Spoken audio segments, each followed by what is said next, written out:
Fear of failure. So obviously, fear of failure can keep you from taking risk, and it can leave you just sitting there paralyzed into not taking any action at all. And obviously, that's bad. But I don't actually want you to overcome the fear of failure. I want you to be afraid of failure. Fear of failure is good. Fear of failure will keep you up at night, planning and rehearsing and going over contingencies. Fear of failure will keep you training hard. It'll stop you from cutting corners. Fear of failure will keep you working and thinking and striving and relentlessly trying to be more prepared for battle. So I want you to be afraid of failing. I fear failure. But more important, I want you to be horrified. I want you to be terrified of sitting on your ass and doing nothing. That is what I want you to be afraid of waking up in 6 days or 6 weeks or 6 years or 60 years and being no closer to your goal. You've made no progress. That is the horror. That is the nightmare. That is what you need to be truly afraid of. Being stagnant. So, get up and go. Take the risk, take the gamble, take the first step, take action. And don't let another day slip by. We sometimes, and it's totally normal, we build a relationship with our people. And so sometimes that relationship gets strong to the point where you might value that relationship more than you value the performance of the team. And that is not a good situation because you have to look out for the whole team. And if I say, oh, this guy's not doing his job, but he's my bro, so I'm going to keep him on, I'm letting down the whole team. So that's just another little element that you have to pay attention to. And if you truly care about the person, mentor them, coach them, put them into a position where they can succeed. Sometimes people aren't good at something, and you got to move them to a spot where they can. You can take advantage of their strengths instead of putting them in a spot where their weaknesses are going to be totally exposed. That's how you take care of someone. So that's what you got to do before you fire somebody. One thing, too, that I learned from you in the Navy during our time was when you have those tough conversations, you got to write it down. You have to write it down. And that's something that I thought was very powerful because so often, even in the SEAL teams, you'd see leaders who would say, well, this leader screwed up, this platoon commander or this chief's got an issue and he's causing he's dangerous or he's making bad decisions or he's unprofessional or he's not getting his unit where they need to be, and we need to call him in and tighten him up. And you'd have that conversation behind closed doors when the person isn't present, and you're like, right on, let's call him in, let's tighten him up. You come in, they sit down, and here you are face to face with that person, and you just had that closed door conversation about how terrible they were and how they really needed, we're gonna square them away. And now, face to face, the conversation goes like this. Well, you're doing a pretty good job. You're doing a pretty good job overall. There's a couple things we need to work on here or there, but maybe not here. And I think that doesn't help anybody. That's the false cheerleading is a disaster. And it's something that we talk about all the time in our business. I'm sure you've mentioned that on the podcast, many times before. But when you write it down, you have it in front of you. So you have to have that tough conversation and you give them a copy. So they have it with them as well. And then they can take that and understand where they need to be and when they need to be there. And that forces you to have those tough conversations. It's absolutely a game changer and makes you address that. And again, the false cheerleading is a disaster. People, then when you have to fire someone and they're like, wait, you just said I was doing a good job. So obviously you failed as a leader. And another good thing you can do to soften the blow of this stuff when you're delivering the heavy news is you're saying, listen, I wrote this down. I'm putting this in front of you. Why am I doing that? Because I think you can do it. I want you to do it. I'm investing in you. This is not my way to make you feel bad. This is my way to make you get better. I want you to do better. So here's what you got to do for me. Here it is in plain English. Do you understand this bullet point? Do you understand this bullet point? Do you understand this bullet point? That's the best possible thing you can do. And you got to make them understand that. Because otherwise they'll walk out of the room saying, oh, he's picking on me. He doesn't like me. No. The opposite is true. If I didn't like you, I would just fire you. I want you to perform. I'm mentoring you. I'm coaching you because I want you to do better. I'm giving you this list so you know exactly what you have to do to win. So don't take it the wrong way, my brother. Just get in the game and get this stuff done. Like you said, it's important to maintain your cool. And the way I do that is by being detached. Talk about it all the time. In that situation, when you got all fired up at me, I was like, okay, Leif's getting fired up. And I didn't think Leif's getting fired up because he's immature or because can't control himself. I thought to myself, hey, you know what? He's been working on this all day. He's got a lot of pressure on him. There's a lot of frustration when you're doing these plans and doing all this paperwork. I understand where he's coming from. Let me give him some space, let him vent a little bit, and then let's reapproach this thing. That's how I'm coming at the situation. So how you handle it, though, is perfect because had you blown back up at me, which is what the natural human reaction is, right? Then I get mad. We're yelling at even though we have a tremendously close relationship. We would have canceled the op. Yeah, it would have been a big deal. Or even if you end up saying, like, as so many leaders would do, like, you're gonna do it this way, and then I'm mad at you, and I'm all pissed off at you. You came in and trumped me. And, oh yeah. And by the way, what happens when something goes wrong on the operation?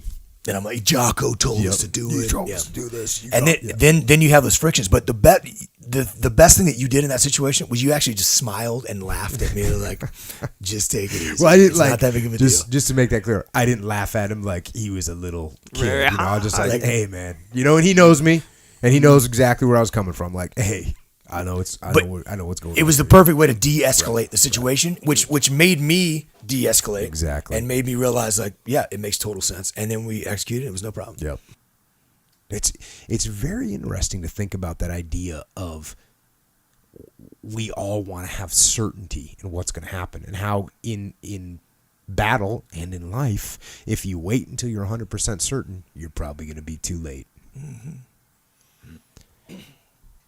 The leader who preaches ownership but does not practice ownership. You know what I do in those situations? I take ownership myself. And I worked for all kinds of bosses that didn't want to take ownership. And you know what I did? Take ownership. I took ownership. You work for a boss that doesn't want to lead. You know what I did? Led. In my mind, if a boss doesn't step up or doesn't take ownership, they're not a problem. They're an opportunity. They're an opportunity. It's an opportunity for me to step up. If you're my leader and you're not giving me instruction, you're not stepping up and leading, guess what? I'm going to run with it. I'm going to run. I'm going to take control. I'm going to take command. I'm going to make things happen. And you're either going to see what I'm doing and say, wow, he's taking ownership. I need to step up. Or if he doesn't have any potential at all, then maybe he looks at it and says, you know what, maybe I'm not fit for this, or maybe they don't realize it's happening. You'll end up taking their job from them because other people will eventually realize. Now, the thing that you have to be careful of is if you say, oh, he's not leading, I'm going to lead. Then you let your ego start saying, I'm the leader. And then you flaunt it, and now you might make your boss think that you're gunning for their job. And then we can have some issues because now he might shut you down. He might, there's all kinds of things, negative things that can happen there. So when you take ownership, you've got to make sure you're putting your ego in check and make sure that you're taking ownership, but you're still giving them the credit. That's the hardest thing to do, but it works. Yep. I'm telling you, I promise you that works. Yep. If you take ownership, but then you give them the credit, like, hey, sir, I just wanted to go through this thing right here. Here's what I did yesterday based on the guidance that you gave us, the guy didn't give you any guidance, but you just make it up. Just make it up. Here we go. And you just do your best to make him look good. Eventually, you're going to win. So if you got someone that's not leading, that's not stepping up, that's not taking ownership, just do it yourself. Yeah. Do it in a tactful manner. Do it in a non-ego flare-up manner. But do it. Make it happen. Get after it. Yeah, and good question. How do we disarm people?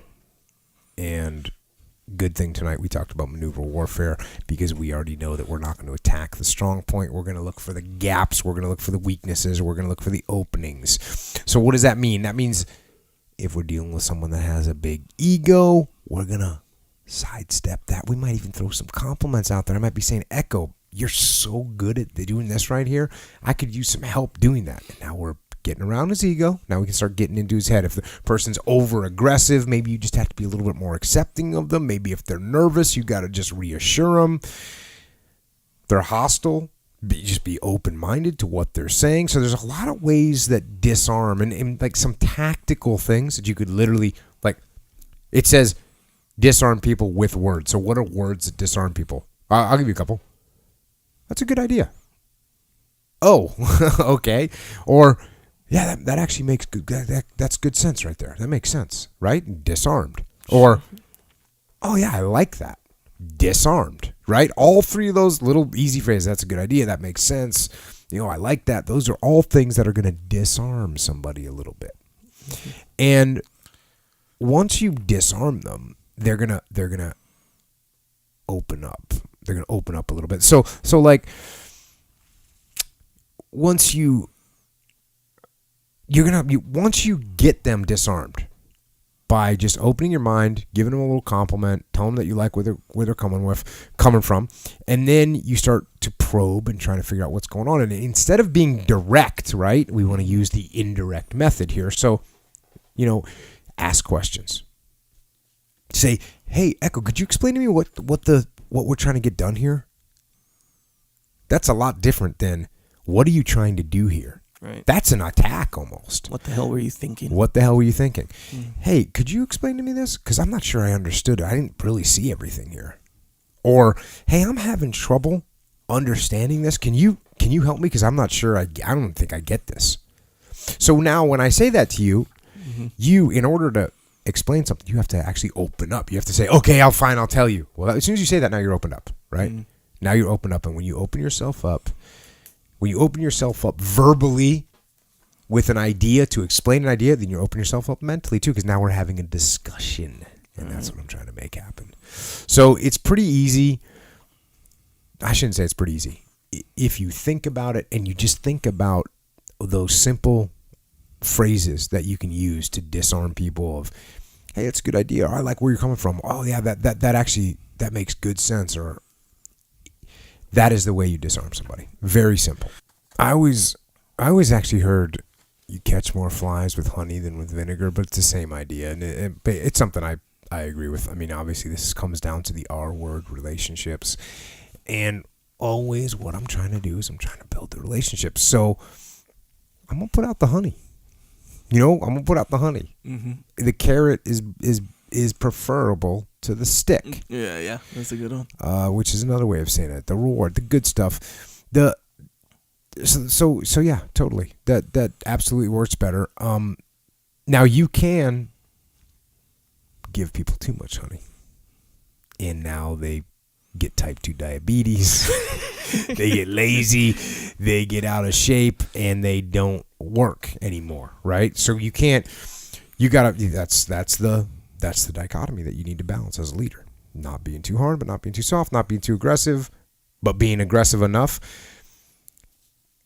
That's the dichotomy. But the bottom line is, you need to treat people well. That's what you need to do. You need to not spoil them, but give them respect and build the relationships. And if you make that your goal, when I work with all these different companies, I'm always saying, listen, make your goal with this person that you're having a problem with, make your goal to build a relationship. Make that your goal. when they say something negative, say something positive.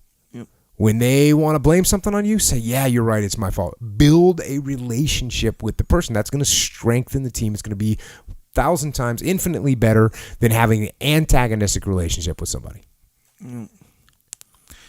Yep. Can't agree with that one. And also, when you're leading with vinegar, when you're leading with fear, and you're leading with you're beating people with a stick, that does not work out good in the long run. Do you have to have consequences sometimes? Yeah. But the team that is following somebody because they want to do their best for that leader is going to beat the team that is doing things only because they're scared of the leader. I'm gonna have to bring in a little Shakespeare on this one. Shakespeare. Between the acting of a dreadful thing and the first motion, all the interim is like a phantasma or a hideous dream. And that's Brutus from Julius Caesar. And Brutus in the play is plotting to kill Caesar, someone he was loyal to. In Shakespeare, the master of understanding human nature, he captures what that feels like. And here's what these lines mean. Between the acting of a dreadful thing. So that's the moment. That moment when you're waiting to do something that you don't want to do. And the first motion. So that's when you actually start doing that thing that you don't want to do. All the interim. Now this is all that time in that moment while you are waiting to take action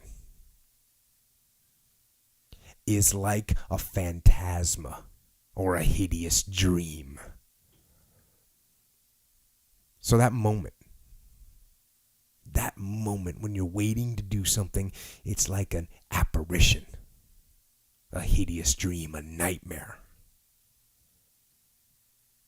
And so the battle, the struggle, it takes place in that moment. It's not knowing what to do. That's not the battle. It's not actually doing it. That's not the battle. It's the moment in between. It's the hesitation. Hesitation is the enemy. And in war, understanding where the enemy is allows you to defeat him. And this is where the enemy of action, the enemy of commitment, the enemy of change, that's where the enemy lies. It lies in the waiting.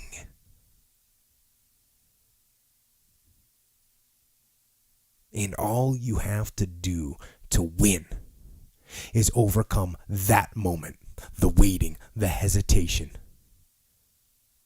All you have to do is go. Move. Take action. Get out of bed, get your feet on the ground, step into the gym, put down the donut, and pick up the kettlebell. Do not hesitate. Do not wait. Go forward. Go to war and win. Every single time. The first one is planning. And, this gets, of course, everyone knows you got to come up with a plan, but doing a detailed map study and identifying the obstacles that you're going to have to get around. And there's a couple different methods that you can use for land navigation. One of them is called dead reckoning.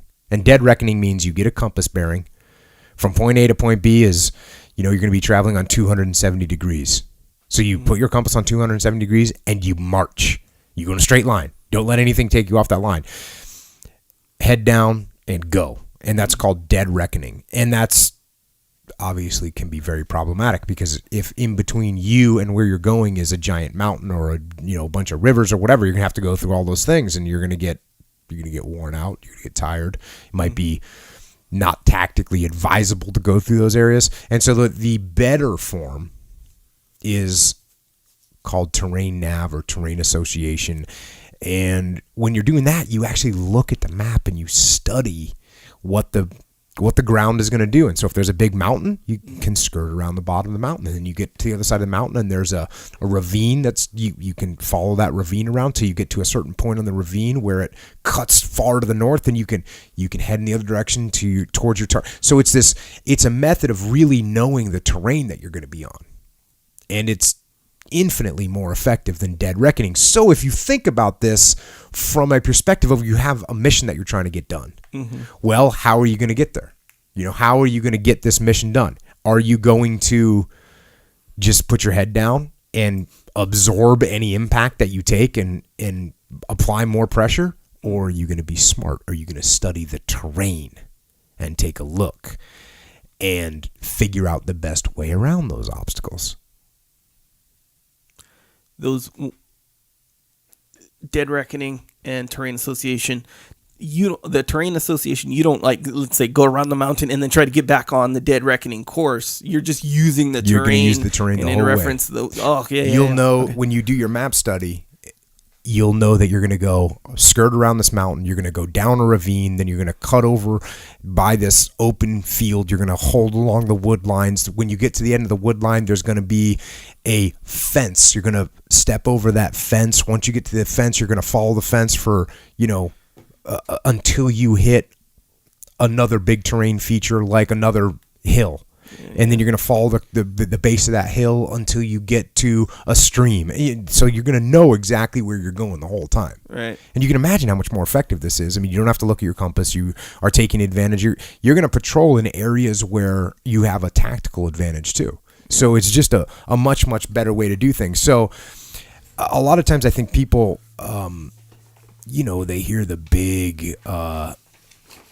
big Navy SEAL, like, oh, we're just going to get it done. Yeah, stay on the course. Stay on the course, Yeah, right? yeah. No, well, staying on the course means I'm going to reach my objective. It doesn't mean I'm going to pound my head into the wall without thinking. Right.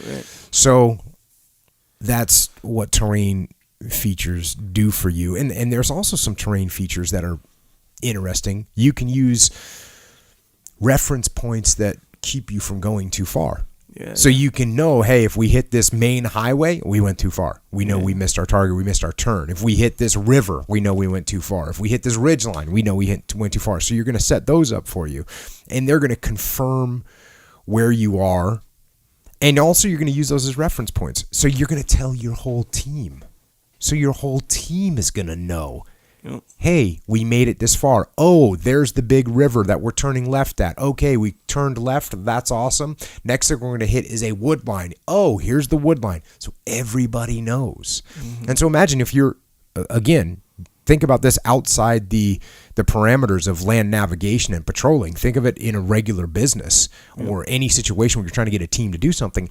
If you lay out the course for them and you plot out what the obstacles are and you explain to people where they're going to be and how important it is that they need to get there and what we need to be looking out for, imagine how the team feels. The team knows where they are. They understand where they are. When you're doing dead reckoning, the guys in the back, they have no idea where they are. I've been that guy. I've been that guy in the back of a patrol, and you just have no idea where you are. You have no idea how much further to go. You just got your head down. You're slugging along with your weight, and it's a nightmare. Whereas I've been on good patrols where I'm in the back, but we got a really good brief, and I'm like, oh, there's that mountain. Oh, there's that ravine. Okay, we should be coming to that stream soon. Oh, yes, we're at the stream. So you know where you are, and when you provide your team with that kind of clarity on the course that you're planning to take, it's going to make them so much more aware of what's happening. And the more aware they are of what's happening, the better performance you're going to get from them.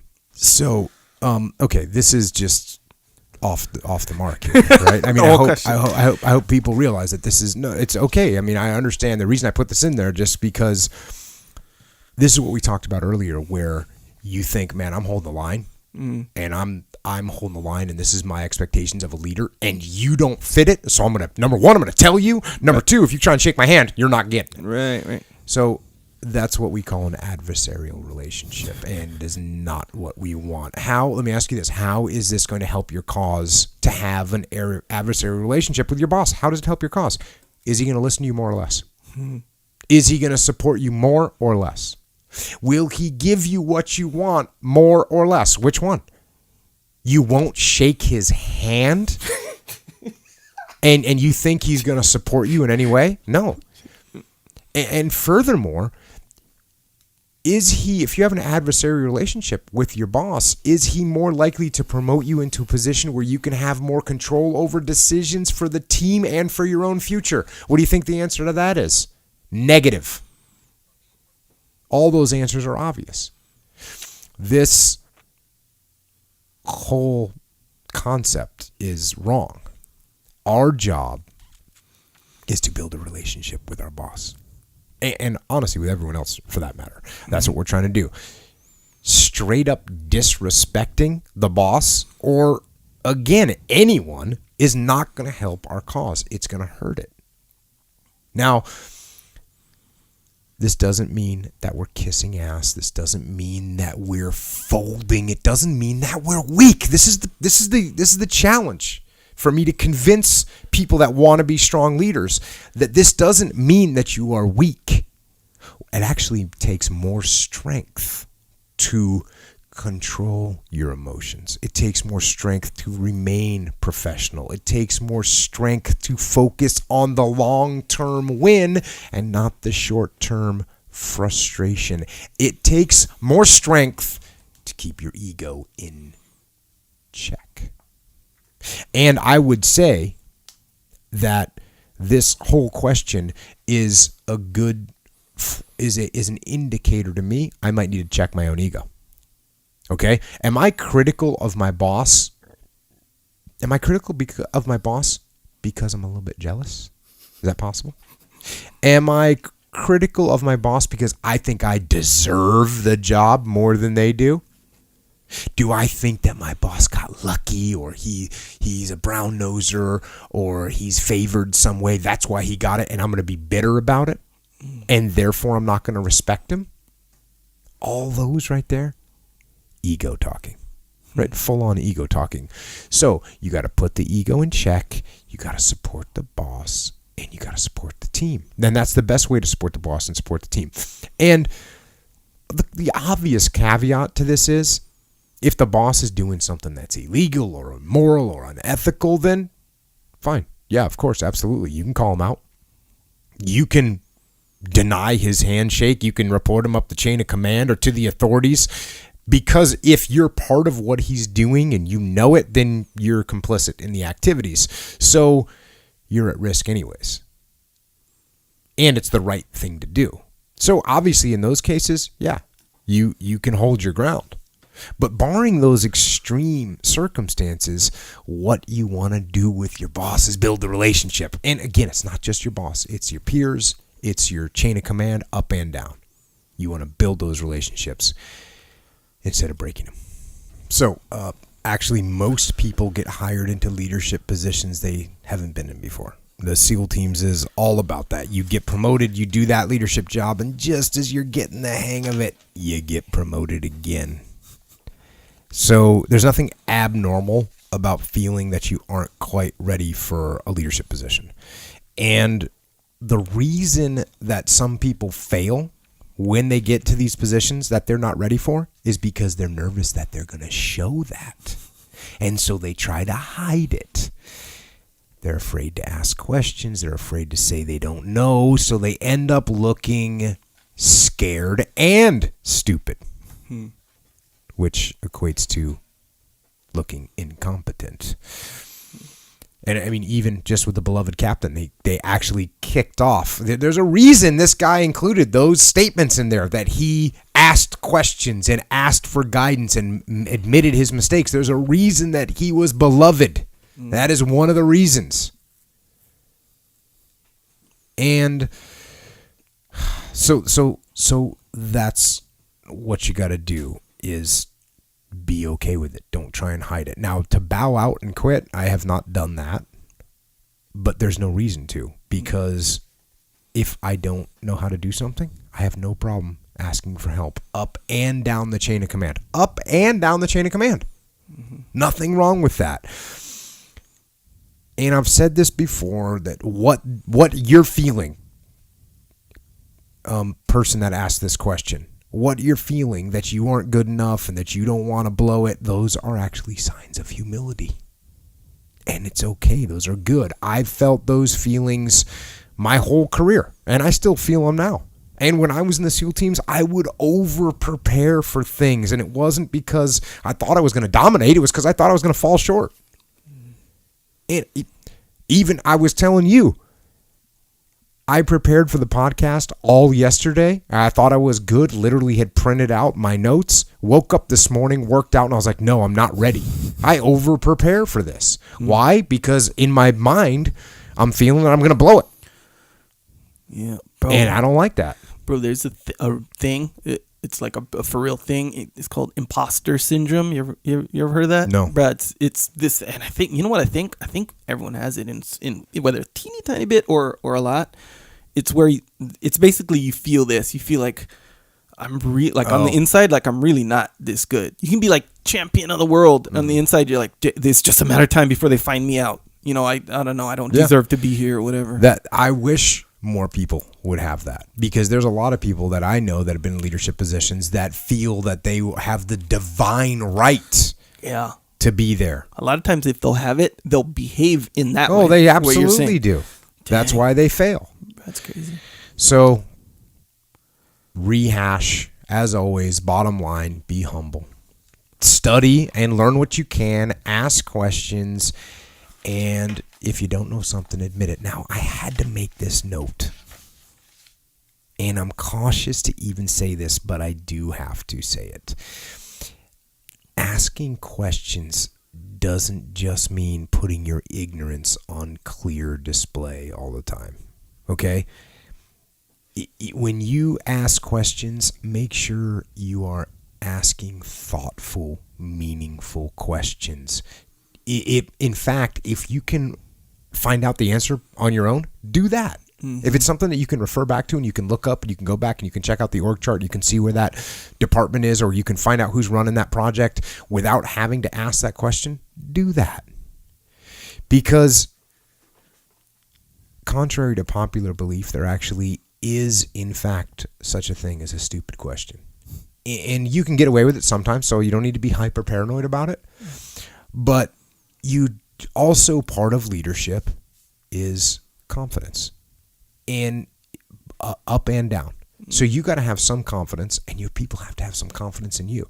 And if you don't know anything, and you can't figure it out, you can't figure out some portions of that on your own, that's not a good sign. Right. Because I just expect, if you're going to be in charge of me, well, that you couldn't look that up. You didn't review this before you came in here? I know you don't know my job, but you should at least know what the requirements of my job are. You should at least know what the outcomes at a strategic level of my job are, right? You see what I'm saying? There's a difference. Fully. So you don't have to go in there and be overly humble. You don't have to go in there and be overtly blank, wide open with what you don't know. Because, again, I was cautious to make this note, because this doesn't. You should feel comfortable enough saying, "Hey, I don't know how to do this," or "Hey, can you explain that the way that works to me? Can you explain what this project, what this project entails?" There's nothing wrong with that. There's nothing wrong with that. But if you go into a room and you accidentally ask a question of something that everybody legitimately should know, you're gonna look stupid. Right. That's a mistake.